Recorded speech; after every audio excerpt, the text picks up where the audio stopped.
Hi, everyone. Thanks for being here. It's obviously an honor to represent such a great university and a historic football team that is the UCLA Bruins. I'm really proud to be on this stage and really just admire all of these other head coaches, the players, the style of play that exists in this league. I want to thank, obviously, Commissioner Petitti for all that he does. This is not an easy moment in time to navigate these waters, and I think he does an absolutely phenomenal job.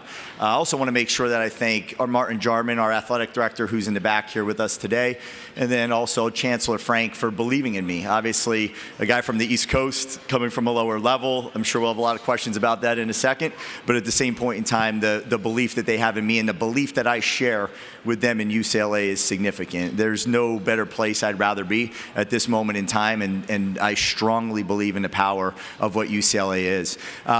Not to go through all the details and bore you with statistics, but like most teams out there, we have quite a few new guys that joined our team. We have 63 new ones. So we have 45 transfers and a bunch of other first-year freshmen. And I really do love the response they've had to exactly what we're trying to instill at this moment in time. They come to work every single day. They have a strong desire to be really good at football, and not only be good at football, but be good at life. And I think that's really important to me, is that we understand it's not one or the other. Like, to have success on that football field, you better have success in what you do on a day-to-day basis and hold yourself to an extremely high standard. We'll have 3 players up here with us at a later point in time, but you'll get a chance to meet them. Nico Iamaleava, who is a phenomenal quarterback, and we're looking for him to continue leading this team the right way. Cole Martin, who's a great safety for us, an unbelievable leader, and when you meet him and his energy and what he brings to the table, you have a pretty quick understanding of what this program really wants to look like on a day-to-day basis. And then Sammy Amasigo, who's a transfer from Oklahoma, plays linebacker for us. You'll get a chance to meet those 3 as well. Great young men that I think represent our university very, very well.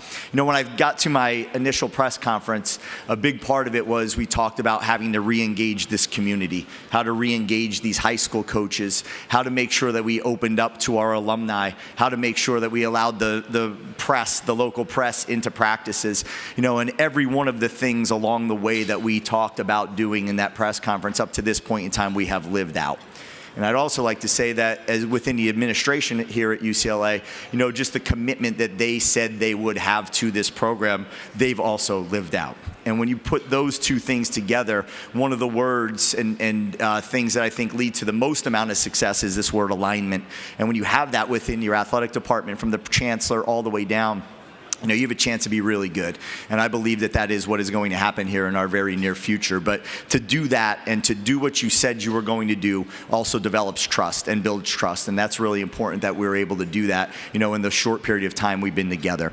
We'll talk a lot about it right now as you want to ask some questions, but everything here is ultimately conceptual. We'll refer to the past and we'll look back on exactly what we were and how we've done it at other places. But at the same point in time, just understand that I understand, the gravity of exactly where we're at and just how good these coaches are, just how good these players are, just how tough these venues are to play in. I get all that, right? And for me, it's got to be about the foundational elements that we bring to this program that I think travel regardless of the level you're at, all right? I understand, what we're walking into, and I know that not only me, but our players also look forward to having an opportunity to represent UCLA on this national stage within the best conference in America. So that, I'll open up for questions. Coach, on your left side, first row. Hey, Coach. Hey. Nick Hamilton, Nightcast Media.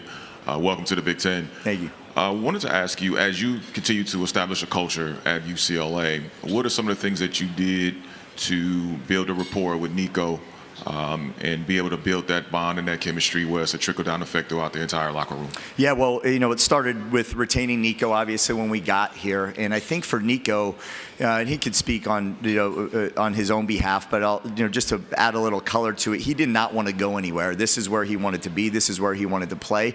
His younger brother's on the team. He doesn't live very far away. So the ability for his family to see him play as well, I think, was really important for him. So it was just a matter of making sure he understood that we had a plan. That was it, right? That was the most important thing we could do to make sure he stuck around, and he did. So then after that, it becomes, all right, now let's start taking the next step for him personally, and I just love the growth he's had as a leader. I think when you look at last year, and I've been on record saying this, when your head coach, your coordinator, everybody leaves that program in week 3, after he only got there in the second half of the summer. So he spent 3 or 4 weeks with them through camp, and then all of a sudden there's a major change. That's a challenge, and it's hard to lead in those moments when you don't really even know everybody. So to watch him just grow and run with this and flourish at this moment as the leader, he was unanimously voted the leader of our football team when we did voted our leadership council. He was at the top by a large margin, and that just speaks to the way he carries himself on a day-to-day basis, and we're going to need him to be really, really good on Saturdays as well. Coach, on your right side, towards the back. Hey, Coach. I see Connor that. Morissette with 24/7 Sports. Good to see you again. You've talked a lot about how you feel like you can have success quickly at UCLA. What does success look like in year 1 for you? Yeah, Connor, I'm not really interested in putting, artificial limits on ourselves or making promises on outcomes that have to be earned.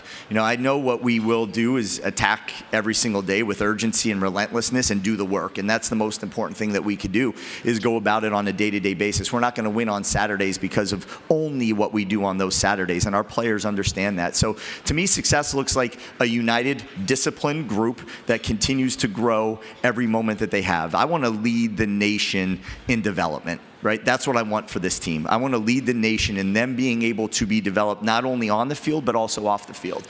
And that, to me, is something that I think will pay dividends moving forward. But at the same point in time, there's a lot of room for growth here. And I think that our guys understand that. Our coaches are continuing to teach and educate and put our guys in the best position. I think our strength staff did a phenomenal job. Every step of the way, we've done, reached some, milestones and done a really good job with it. From the portal class being the number 11th ranked portal class in the country, and we had started the day we walked in. School had already started and the portal opened because we're on the quarter system. So within a week and a half's time, 45 new guys showed up on that campus. So that speaks volumes of just what UCLA is and what UCLA can be. But I don't have a record that we're looking at. I'm just understand we're not going to put any limits on ourselves. And at the same point in time, we understand these outcomes have to be earned, and that's got to happen on a day-to-day basis. Coach, on your left side here, second row. Hey, Bob. Colin Wilson with the Action Network. A handful of teams over the last couple of years have had problems traveling multiple time zones. I know UCLA has 3 separate weeks in conference play where they've got to travel multiple time zones. You had travel to Texas State and Oregon last year. Has that helped you maybe structure things a little bit different for these long travel weeks that you have? Yeah, so it's interesting because now my mind is a little bit clouded. But I had a chance to go out and visit with the Rams for a couple days and talking to Sean McVay about it. No matter where they play, they land at 6 o'clock at night. They go through their evening, they get up the next day on whatever time zone they're in, and then they play the game. And I think they're like 90% wins on these cross-country trips. I think for me, I recently did it, went from California back to Virginia, and I was paying close attention, to what I would feel like the next day. And I think that one day where you have a chance to get in and settle, the day before, and then just, you wake up the next day a little tired, and then you go to bed a little earlier the next day and you wake up and you feel a whole lot better. I think that I got to juggle that just a little bit more and figure out what the best plan is for us. But we did have experience in it. It was a 2-day trip always. I'm just starting to rethink it a little bit and got to do a little bit more research before we finally pull the plug on exactly what we're going to do. On your left side, Coach, fifth row. Hey, Coach. Jacob Nguyen from the Daily Bruin. Good to see you. My question for you is obviously coming from James Madison. You have a lot of continuity. Your 2 top coordinators was a number of transfers. How do you hope to take what made you successful last year and apply it to this first year while also helping build a new identity and culture in your first year at Westwood? Yeah, I think it's a good question. I think that the continuity part is really reassuring to me and sets you at ease just a little bit better when the offense that's being run. How those players are being communicated communicated with. You know then on the same thing on the defensive side. You know the same thing on the special team side. You also know the same thing in the strength and conditioning side. So I think all those elements, are really reassuring to me to know who we are and to know that these guys all speak our same exact language. That's important. But again, it goes back to foundational things. The offense may not look exactly the same, and the defense may not either, but the foundational ways of a program being built, being connected, being disciplined, and every single day seeking growth is what we need to be really, really good at, and our guys understand that. On your left side, coach, third row. Hey, Coach Chesney, Liam Blutman here, host of the Brandon Walker College Football Show at Barstool Sports. You spoke to player development. I'm just wondering, a player or two that's really standing out to you that people aren't really discussing. Yeah, I think, to me, there's a lot of guys on our team that I think are doing a really good job. I think that one guy that just pops off the screen a little bit every day is Brian Rowe, who transferred in from South Carolina. His development every day is really, really, just surpassing what we actually thought maybe he was as a football player. His strength in the weight room is phenomenal, but then his understanding of the playbook continues to grow, and he makes some pretty elite plays, and that's really important, that he does that. And then we talked a little bit earlier, me and you, and I think, Sayer West has done a great job. He came over from JMU with us, and he's just doing a really good job on the other side of the ball. We haven't been live, for some time yet, but I think that to watch their progressions, and their growth, for sure, they're developing at a high level right now. Coach Chesney, thank you so much for your time. Yeah, thank you. UCLA first